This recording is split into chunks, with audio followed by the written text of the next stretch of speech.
installation, that's pretty much uniform across the sector, really, regardless of technology deployed.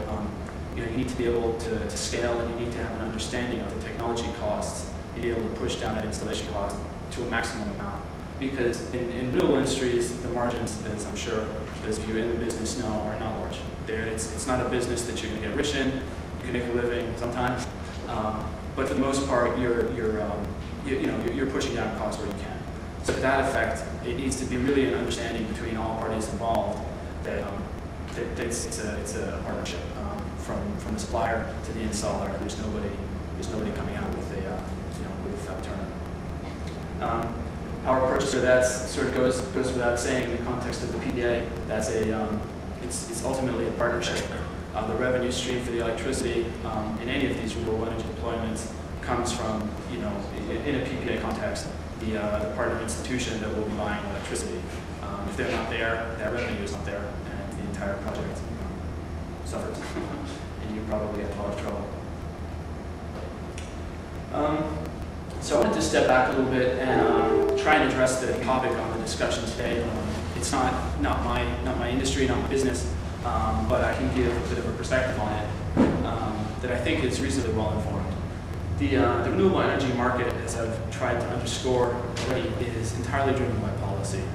Without understanding the current state of the policy, where it is going forward, there's really a lot of risk to entering the market. You need to know what money is available, what money will become available. And you need to understand in a market that's built on legislation, there's a certain legislative risk. If as an example, I know everybody's probably heard about the Waxman marking bill that recently passed the House, which is discussion of regulation of carbon.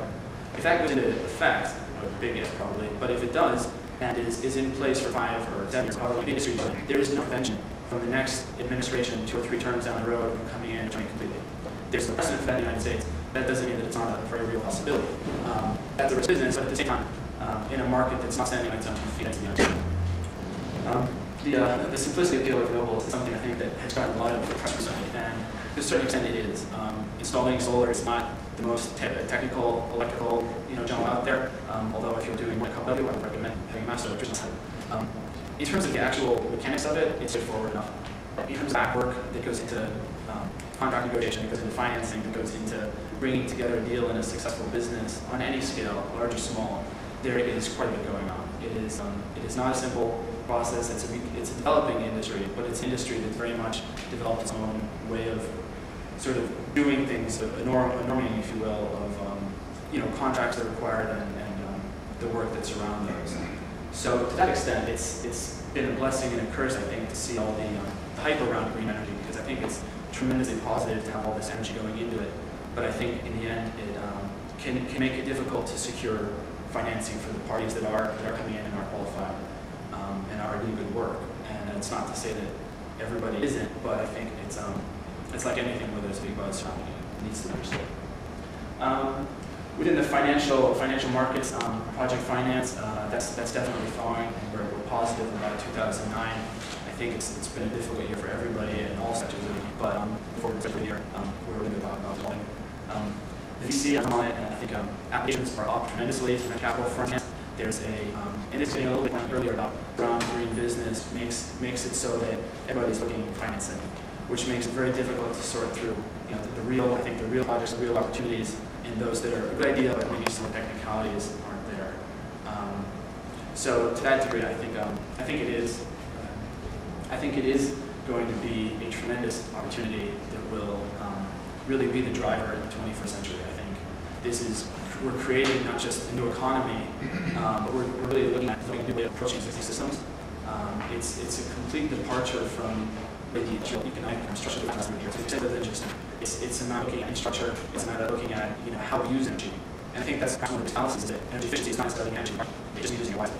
I think growth is now to have energy usage, and it's going to continue to grow. It's a matter of how we curb the waste that goes into that process.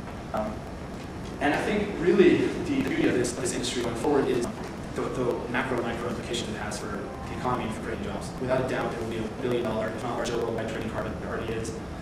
Renewable energy will drive manufacturing jobs throughout the world, and it will redesign how we look at the grid. And that, I think, is where the key component is. We're going from a centralized aggregated power system model, which is built on huge nuclear, coal, natural gas plants, which will continue to have a place without doubt, and will probably be with us for the foreseeable future. But in addition, we're going towards the distributed generation model, and that's what solar and small wind turbines and energy efficiency and green building are all working towards. And for that, when that takes place, we're looking at an economy that's going to need jobs, companies, positions to address the infrastructure, this new infrastructure that will be in place on a very low level. Distributed generation means that every house and business has a solar panel, a demand response system, a wind turbine, and people need to be able to service that, maintain those, and keep them operating. So how the financial method of deploying this, it would be a very real opportunity. So thank you for your time. I'd like to just open up questions, a dialogue on if people have experiences securing capital for green ventures. If you would like to share that, please feel free. I'm happy to see the floor in that regard. Also, any questions on our company, our model, just open up the floor to anything interested. Because at the end of the month, at the end of the year, you have an introduction that you will. Okay. So it's not, you don't have to change, but it's, I saw you listed a number of states that were leaders, and New York was one. So talk about what at state level, not to incentivize solar, absolutely other rules. Yeah, really a large driver is the renewable portfolio standard. In that fact, we've seen, solar is a little unique from wind and energy efficiency because, comparatively speaking, the cost of installation is still a lot higher, which is why the market incentives on a state level may be there for wind. Texas would be a great example. A huge wind state, not with solar, where they have the resources. So it starts with the renewable portfolio standard. Then that'll usually successful states that have solar card out within that, which mandates a certain percentage of the renewables be solar. That's typically an East Coast model. California has an entirely different system that's more of a production-based incentive, and that's sort of they've set aside a large chunk of money, and it's being phased in as a feed-in, phased out rather as a direct feed-in. It's sort of a common question, and there are a number of states in the Northeast that have taken different approaches. Pennsylvania, I think, started with direct rebates, that's a more market-based approach, utilizing trade in the renewable energy credits, which is being used coming solar, or in renewable energy. And that is representative of the basically increased cost of deployment technology. Not 100% up to speed in New York, but I know that NYSERDA has been doing work with it. I think Illinois is coming out with an RP for renewable energy. So there are a number of different approaches to the state level intake, which we can speak about after. Did I address that somewhat, I think? Well, it sounds like the state level that the utility base is still driving. Well, it is, and the thing is, they're driving it to the effect that they're mandated to by law. And so, in the long run, I think utilities have been in our support.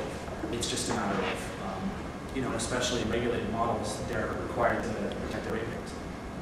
So that it becomes a part of the legislation and utilities being comfortable with that. Do you know the average amount of time that the savings from the utilities will overpass the initial investment in solar panels?